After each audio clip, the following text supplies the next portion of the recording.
The ship set sail beneath a calm sky, its white sails cutting cleanly through the open sea.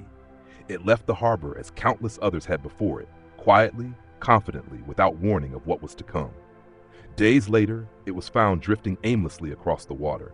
No distress signal, no damage to the hull, no sign of a struggle. When rescuers boarded the vessel, an unsettling silence greeted them. The deck was empty. Cabins stood open, beds unmade, as if the crew had only stepped away for a moment. In the galley, food still rested on the table, untouched, slowly spoiling in the stale air. Personal belongings remained neatly arranged. Everything was in its place, except the people. There were no bodies, no blood, no clear explanation. The ship itself looked almost expectant, as though waiting for its crew to return. The logbook told a partial story, its final entry ending abruptly, mid-sentence, as if whoever was writing had been interrupted by something sudden and terrifying. A vessel that should never have been abandoned drifted alone across the sea, carrying only silence and questions. The ship had returned, but the people never did.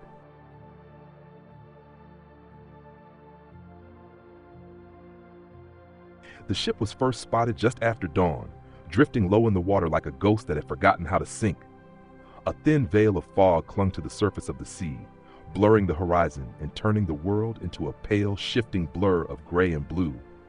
At first, the lookout thought his eyes were playing tricks on him, an illusion formed by exhaustion and salt-stung air. But as the sun rose higher, burning away the mist, the shape became undeniable. A ship, alone, silent. She drifted without direction, her sails loose, her hull scarred by weeks, perhaps months of exposure to wind and water. No flags flew from her mast, no smoke rose from her galley, no sign of life moved upon her deck. The captain of the nearby vessel ordered a cautious approach. As they drew closer, an unsettling stillness took hold. The sea was calm, unnaturally so. Not a single wave slapped against the hulls. The air itself felt heavy, as though the ocean were holding its breath. Through binoculars, the crew could make out the ship's name painted along the stern, the letters faded but still legible. It was a merchant vessel built for long voyages, sturdy and dependable. A ship that should have been full of voices, footsteps, and the endless sounds of life at sea. But there was nothing. No movement, no smoke, no signal, only silence. When the boarding party finally crossed the gap between the two ships, the silence deepened into something oppressive. The wooden deck creaked softly beneath their boots, the sound echoing far louder than it should have. The air carried the faint smell of salt, damp wood, and something else. Something stale. Old. The first thing they noticed was how intact everything was. The sails were partially raised, tangled but not torn. The rigging remained intact. There were no signs of fire, no splintered wood, no marks of battle, no blood, no sign of a struggle. It was as if the crew had vanished in the middle of an ordinary day. Near the bow, a coil of rope lay neatly arranged, as though someone had just set it down. A lantern hung from a hook, its wick burned low but unbroken. The ship's bell stood silent, untouched. "Hello?" one of the men called out. His voice vanished into the emptiness. They moved deeper into the ship, each step echoing louder than the last. The sense of wrongness grew with every passing second. Ships were meant to be loud, creaking, groaning, alive with sound. This one felt hollow, abandoned not by time, but by choice. They reached the main deck and found the galley door ajar. Inside, the sight was even more unsettling. Plates were set on the table, cups stood upright, some still half-filled. A pot rested cold on the stove, its contents long congealed. There was food, real food, left behind as if the crew had been interrupted mid-meal. No signs of struggle, no overturned furniture, just an eerie pause, frozen in time. One of the rescuers reached out and touched a loaf of bread. It crumbled slightly beneath his fingers, stale but untouched by rot. It had been left behind days ago, perhaps longer. Why would anyone abandon a meal at sea? They moved through the lower decks next. Hammocks hung loosely from the beams. Personal belongings lay scattered, boots beside bunks, coats folded neatly, letters half-written and never finished. A pocket watch rested on a small crate, its hands frozen at the exact same time as the others found throughout the ship. Time itself seemed to have stopped here. In the captain's quarters, they found the logbook. It lay open on the desk, its pages fluttering slightly in the stale breeze. The final entry was written in a steady hand. No sign of panic, no shaking letters, no sudden smears of ink. The words described ordinary conditions, clear weather, calm seas, nothing unusual. And then, mid-sentence, the writing stopped. The pen had been set down carefully beside the book. Whoever had been writing had not finished the thought. There were no signs of violence anywhere on the vessel, no bloodstains, no damaged doors, no indication of a struggle. Even the lifeboats, except for one, remained secured in their places. One was missing. That single detail shifted the atmosphere from strange to deeply disturbing. Why take only one lifeboat? The ship carried enough boats for everyone aboard. If the crew had abandoned ship, why leave so many behind? And if they had fled, where had they gone? There were no distress signals recorded, no nearby land, no reports of storms violent enough to force evacuation. The sea around the ship was empty in every direction. As the boarding crew continued their search, a strange unease began to settle over them. Some reported feeling watched. Others claimed the air felt colder the deeper they went below deck. One sailor swore he heard footsteps behind him, only to turn and find an empty corridor. Rational minds searched for explanations. Pirates, mutiny, illness, madness. But nothing fit cleanly. Pirates would have taken the cargo. Disease would have left bodies behind. Mutiny would have left chaos. This ship showed none of it. Every detail suggested a crew that had simply stepped away, as if summoned, as if called by something unseen. When the sun began to dip toward the horizon, casting long shadows across the deck, the boarding party made a decision. They would not stay the night. The ship felt wrong. Before leaving, one of the men turned back for a final look. The vessel floated silently, rocking gently on the darkening sea, its empty decks glowing faintly in the fading light. For a brief moment, he thought he saw movement near the railing, just a shape, just a suggestion. Then it was gone. The ship drifted on, carrying its secret with it, and whatever had taken its crew had left no trace, only questions and a silence that refused to be broken.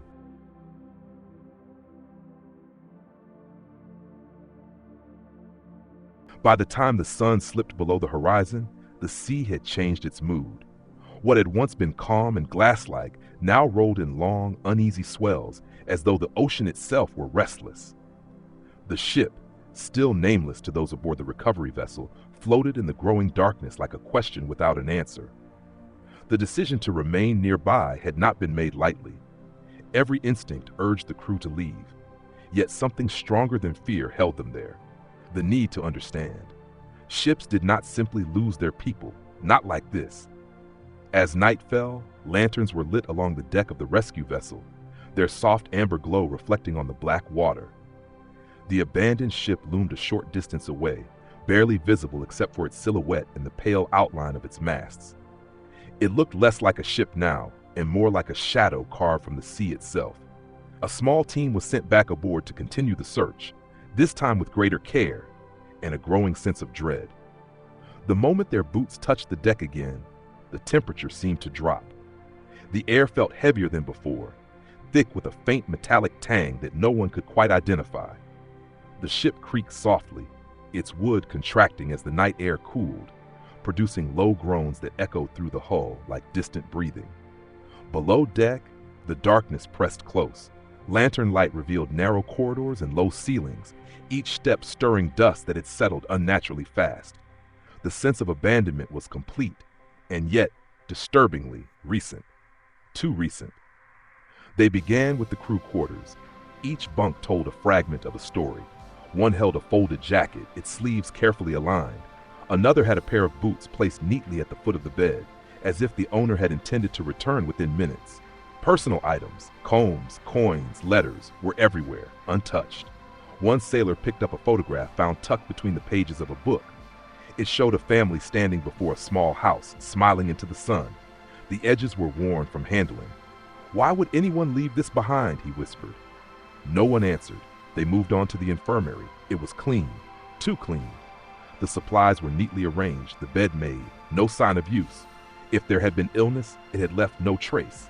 No blood, no bandages, no smell of sickness, and yet the feeling of wrongness deepened. Further below, in the cargo hold, their lanterns revealed rows of crates still sealed, their contents undisturbed. Whatever the ship had been carrying, it had not been touched. Pirates would have taken everything. Mutineers would have left chaos behind. But here, nothing was missing, except the people themselves. One of the men noticed something odd along the floor near the ladder leading back to the main deck. Marks. Faint, irregular scuffs. Not drag marks, not blood. More like hurried footprints, barely visible, overlapping, moving in different directions, as if many people had moved quickly through the same space at once. The marks led upward. Back on deck, the wind had picked up. Waves slapped harder against the hull, and the ship creaked in protest. The sea no longer felt passive, it felt watchful. They followed the trail toward the bow, where the missing lifeboat had once been secured. The davits hung empty, ropes cut cleanly. The realization settled heavily. The crew had not fallen overboard. They had chosen to leave. But why only one boat? The ship was large enough to carry dozens. There was no sign of a scramble, no evidence of panic. It was as if every person aboard had calmly agreed to abandon the vessel together, and without explanation. One of the men knelt beside the railing and peered into the dark water below. His lantern illuminated only a small circle, revealing nothing but endless black. What could make an entire crew do that? He muttered. No one answered, because no one had an answer that made sense. As the night deepened, strange sounds began to emerge, soft, indistinct noises drifting across the deck. At first, they were dismissed as the ship settling or the wind moving through the rigging. But the sounds persisted, irregular and deliberate, like whispers just beyond hearing. More than once, someone spun around, convinced they had heard their name. They returned to the bridge. Inside, the instruments were frozen in place. The compass needle trembled slightly, refusing to settle. Charts lay spread across the table, weighted down with a brass sextant. The route marked in pencil ended abruptly, as though the hand drawing it had been interrupted.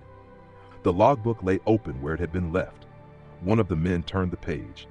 There were additional lines now, faint, cramped, written smaller than the rest, as if added in haste. Something is wrong. We hear it at night. It calls from the water. The final line trailed off, the ink smeared where the pen had paused. Silence followed. Outside, the wind rose, rattling the rigging like distant chains. The lanterns flickered, throwing long, flat, distorted shadows across the walls, shadows that seemed to move even when nothing else did. The men exchanged uneasy glances. Whatever had happened here was not an accident. They continued their search, but their hearts were no longer in it. Every creak of the ship sounded too loud. Every shadow felt too close. Then, from somewhere below, came a sound. A knock, sharp, hollow. Another followed. Knock, knock. The sound echoed through the hull. No one moved. No one spoke. For a long moment, there was only the wind and the sea. Then, silence. They did not investigate. Within minutes, the decision was made. They would leave. Now, the rescue vessel pulled away, its engines rumbling as it increased the distance between itself and the silent ship. No one looked back for long. As the derelict faded into the darkness, one thought lingered in every mind aboard. Whatever had happened on that ship was not over. It had only just begun.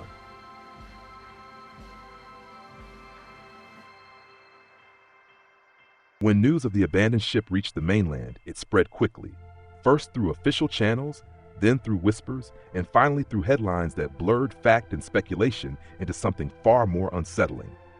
The mystery ignited the imagination of everyone who heard it. A fully intact vessel, no bodies, no distress signal, no clear explanation. And so the theories began. At first, authorities attempted to impose order on the chaos of speculation. Investigators approached the case methodically, searching for rational causes, anything that could explain how an entire crew vanished without leaving behind even the smallest trace of struggle. The earliest and most widely accepted theory was piracy. Piracy had long plagued certain shipping routes, and although modern pirates were rarely as violent as those of centuries past, they were known to act swiftly and decisively. Perhaps the crew had been surprised at night. Perhaps they had been forced onto a lifeboat at gunpoint, their ship left drifting as an empty shell. But this theory began to unravel almost immediately. There were no signs of forced entry, no broken locks, no damage to the hull or deck. The cargo, valuable and easily sold, remained untouched. Pirates did not risk their lives for nothing, and they did not abandon perfectly good ships without reason. More troubling still, no distress signal had ever been sent. If pirates had boarded the vessel, why leave everything behind? The next theory pointed to a sudden, natural disaster. Some suggested a rogue wave, a towering wall of water capable of sweeping a crew overboard in seconds. Others proposed a violent storm cell, a rare atmospheric event that could overwhelm even experienced sailors before they had time to react. But this explanation, too, fell apart under scrutiny. The ship showed no storm damage, no broken masts, no torn sails. The weather records for the region showed calm seas during the estimated time of disappearance. Even the items left on deck, cups, tools, loose equipment, remained undisturbed. Nature had not raged here. So attention turned inward, to the crew themselves. Could it have been madness? Mass hysteria had occurred before in isolated environments. Sailors, cut off from the world, subjected to endless monotony and stress, might fall victim to shared delusions.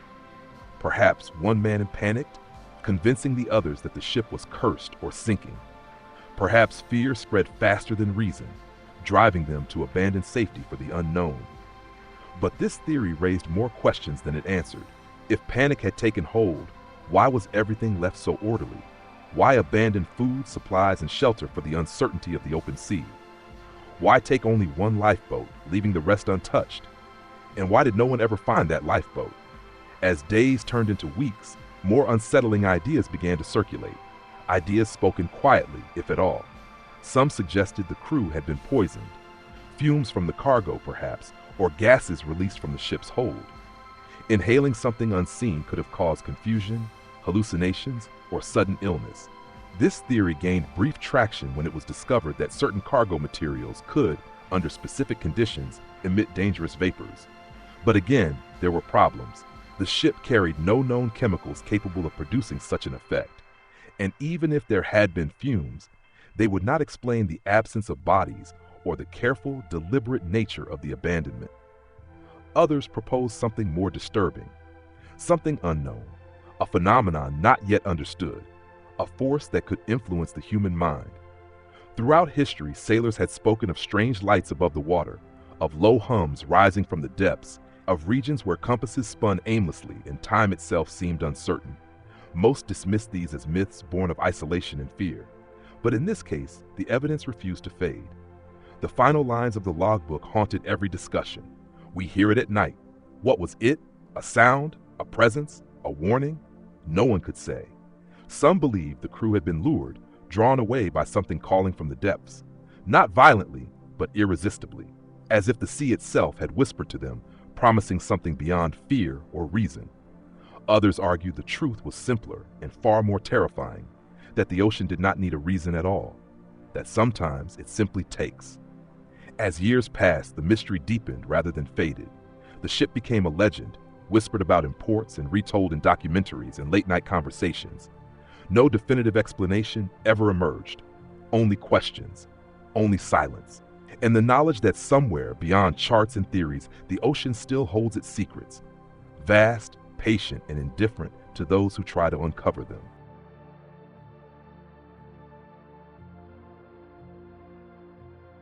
In the years that followed, the sea kept its silence.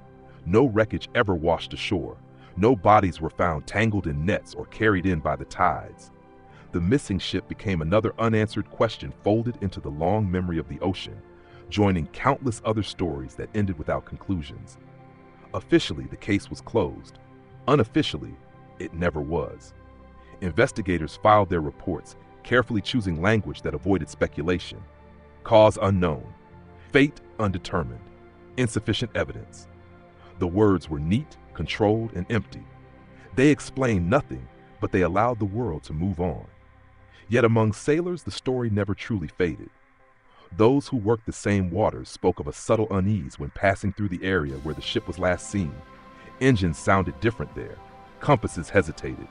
Radios crackled with static at odd moments, as if catching fragments of distant conversations that were never meant to be heard. Some claimed they could feel it before they saw it, a heaviness in the chest, a tightening in the air. Others described an overwhelming urge to turn back, even on clear nights with calm seas. A few ignored the feeling, pushing onward, only to return shaken and silent, refusing to explain what they had sensed. Time passed. New generations of sailors took to the sea. The world changed. Technology advanced. Satellites mapped the oceans in unprecedented detail, and yet the mystery endured. The ship was never found again. Not wrecked, not sunk, not drifting, simply gone. In quiet moments, historians would revisit the case, reviewing photographs, reports, and testimonies. They would search for overlooked details, for patterns hidden in the noise. Some believed the answer lay in human error, panic, misjudgment, a fatal chain of mistakes. Others believed the truth was something darker, something beyond human understanding.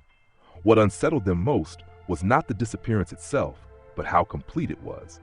Disasters usually leave chaos behind, debris, evidence, closure, however painful. But this was absence, a perfect erasure.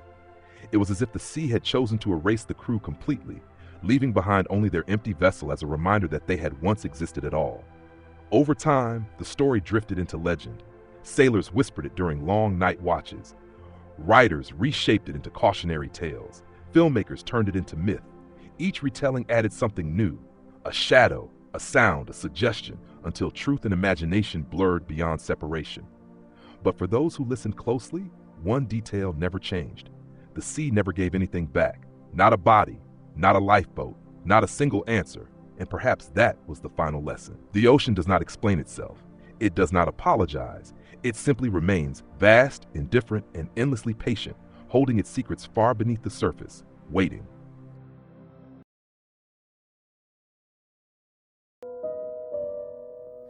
Shadows crawl where the light won't go. A silent wind, it starts to grow.